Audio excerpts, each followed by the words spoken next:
Les poux sont les plus vieux compagnons de l'homme. Jadis, ils avaient une valeur marchande, mais surtout sociale.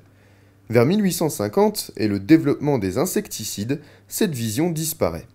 Résistants, ils s'installent à la fin du XXe. C'est alors qu'ils gagnent leur lettre de noblesse de parasites crasseux et nuisibles que l'on connaît encore aujourd'hui.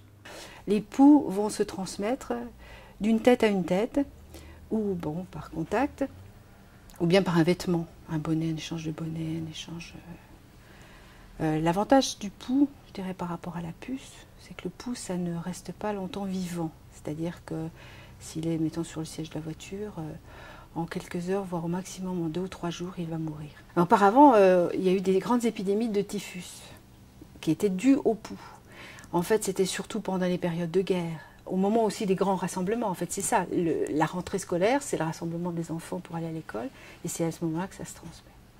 Mais bon, le typhus a disparu, hein, parce que heureusement, nos petits écoliers n'ont pas le typhus et ne le transmettent pas à leurs copains. On a des traitements efficaces, essentiellement la diméthicone, qui peut agir dès 15 minutes, et puis si ça ne marche pas, le malathion. Donc ce sont des traitements en lotion à utiliser et éventuellement à renouveler au bout d'une semaine, 15 jours pour éliminer complètement. Il faut prendre des produits qui éliminent les poux et les lentes. Bon, ce n'est pas très efficace, les produits préventifs. Par contre, il faut faire attention si on sait qu'il y a des poux dans l'école, être vigilant, regarder la chevelure. Donc un poux, ça se voit, on peut l'éliminer avec un peigne. Et puis les lentes, on les voit également, on les repère d'autant mieux que la chevelure est sombre.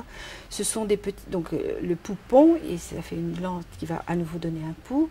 Les lentes sont des petites, comment dire, c'est blanc, c'est petit, c'est à quelques millimètres sur le cheveu, à quelques millimètres du cuir chevelu, donc près de la racine du cheveu. Et c'est très adhérent, à la différence d'une pellicule. Ça ne peut pas, c'est bien attaché, bien accroché aux cheveux.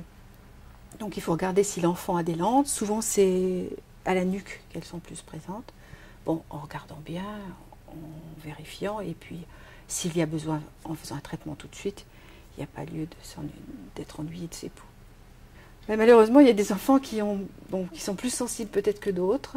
Et puis il y a aussi des familles qui sont un peu négligentes. Donc à ce moment-là, elles ne traitent pas les poux et ils se transmettent. Et quand on s'en rend compte, mais il y a déjà eu plusieurs enfants contaminés.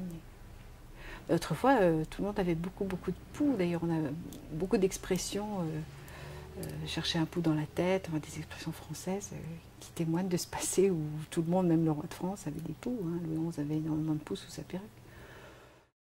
Une réaction? Un témoignage?